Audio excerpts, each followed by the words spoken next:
Les personnes âgées ont des droits que certains ont tendance à bafouer, pourtant une semaine leur est attribuée pour que les réponses à des interrogations satisfassent leurs besoins de connaissances, mais aussi les mettent en osmose avec des réalités qui ne faisaient pas partie de leur quotidien.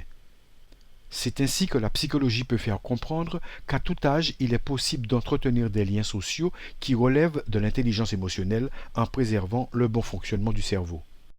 Les relations sociales font partie des choses inévitables pour l'espèce humaine. Elles peuvent être profitables, nous construire, elles peuvent nous détruire. Mais aujourd'hui, nous avons mis l'accent sur le fait que ces relations qui nous construisent, lorsqu'elles sont de qualité, sont nécessaires à tous les âges de la vie et que nous pouvons faire preuve de créativité. Alors cette créativité, elle est multiforme. Nous n'avons pas attendu la semaine bleue à Port-Louis, au bois de l'eau, pour inventer le vivre ensemble et le fait du partage.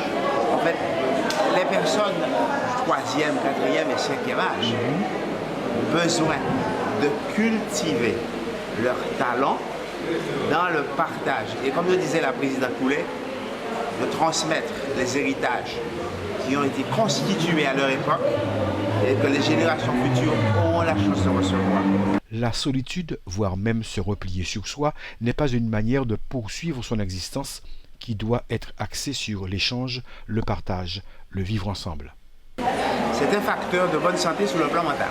Il faut savoir qu'on multiplie par 4 le risque de dépression chez les hommes lorsqu'ils sont isolés et par 2 chez les femmes lorsqu'elles sont isolées.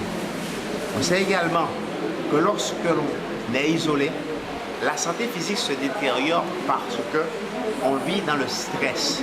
Et ce stress a des effets cancérigènes et se traduit par le développement de toutes sortes de pathologies. On sait également que le fait d'entretenir des relations sociales a un effet stimulant sur l'activité cognitive.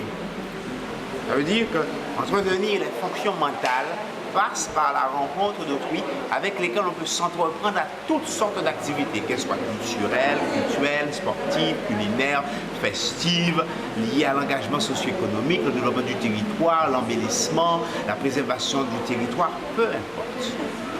À l'infini, nous pouvons être créatifs et multiplier les opportunités d'être ensemble avec les amis, avec la famille, et au-delà du territoire, parce qu'aujourd'hui nous avons les moyens numériques, la WhatsApp, la IMO, la Viber, on a Skype.